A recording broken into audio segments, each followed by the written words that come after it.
चंपकवन के जंगल में टुनटुनी चिड़िया अपनी माँ टूनी चिड़िया के साथ रहती थी। बचपन से ही टुनटुनी चिड़िया के कान बड़े बड़े थे।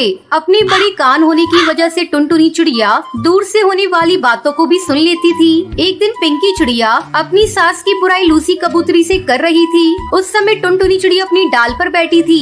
दूर होने की वजह से पिंकी चिड़िया टुनटुनी चिड़िया को देख नहीं पाती, लेकिन टुनटुनी चिड़िया उन दोनों की बातें साफ साफ सुन रही थी। दिन भर मैं काम करती हूँ, मजाल है कि मेरी सास एक काम कर दे, बस कमरे में बैठकर दिन भर टीवी देखती रहती है।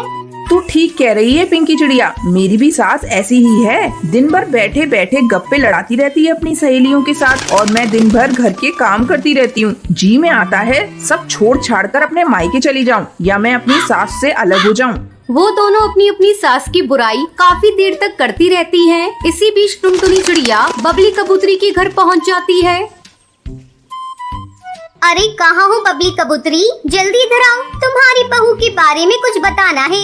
बबली कबूतरी अपनी बहू का नाम सुनते ही दौड़ी दौड़ी वहाँ आती है। क्या बात है टुनटुनी चिड़िया, तुम मेरी बहू के बारे में क्या बताना चाहती है?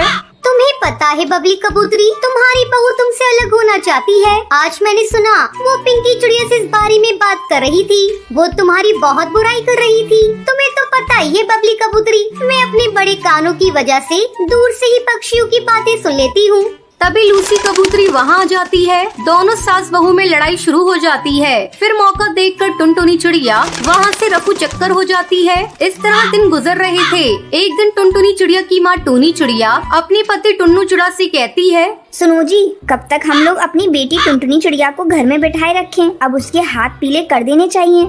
मैं भी यही चाहता हूँ टुनटुनी चिड़िया कि जल्दी से शादी हो जाए, पर क्या करूँ, जहाँ भी जाता हूँ सभी टुनटुनी चिड़िया के लंबे कानों की वजह से मना कर देते हैं। अब सब ऊपर वाले के हाथ में है, जब उसकी मर्जी होगी तब हमारी टुनटुनी की शादी हो जाएगी। इस तरह समय गुजरने लगता है। एक दिन टूनी चिड़िया के घर उसकी सहेली सुंदरी कौवी आती है। आओ आओ सुंदरी कौवी, कैसे आना हुआ?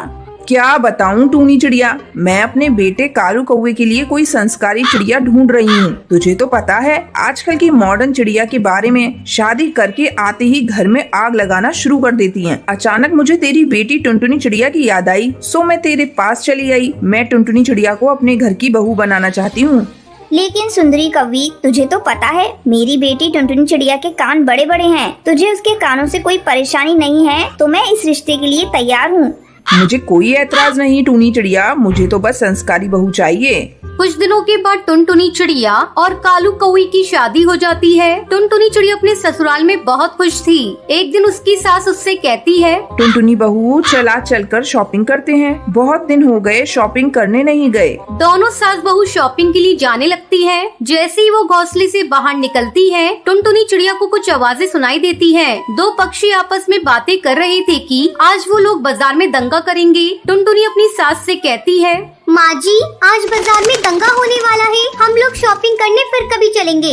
अरे टुनटुनी चिड़िया, तू पागल हो गई है क्या? ये क्या अनाप शनाप बोल रही है? तुझे कैसे पता आज जंगल के बाजार में दंगा होने वाला है? माँ जी, आपको तो पता ही मेरे कान बड़े बड़े हैं, मैं दूर की बातों को सुन लेती हूँ। अब ज्यादा बहस मत करिए, जल्दी घर के अंदर चलिए। दोनों सास बहू घोंसले के अंदर चली जाती है। थोड़ी देर बाद कालू कौवे का फोन आता है। वो बताता है कि बाजार में दंगा हो गया है, काफी पक्षी मारे गए हैं। जब सुंदरी कौवी अपने बेटे की मुंह से बात सुनती है तो वो टुनटुनी चिड़िया को धन्यवाद देती है। इस तरह टुनटुनी चिड़िया आने वाले खतरे से पहले ही सभी को आगाह कर देती थी। वो अपने बड़े कान देने के लिए भगवान का शुक्रिया अदा करती है और खुशी खुशी अपना जीवन बिताने लगती है।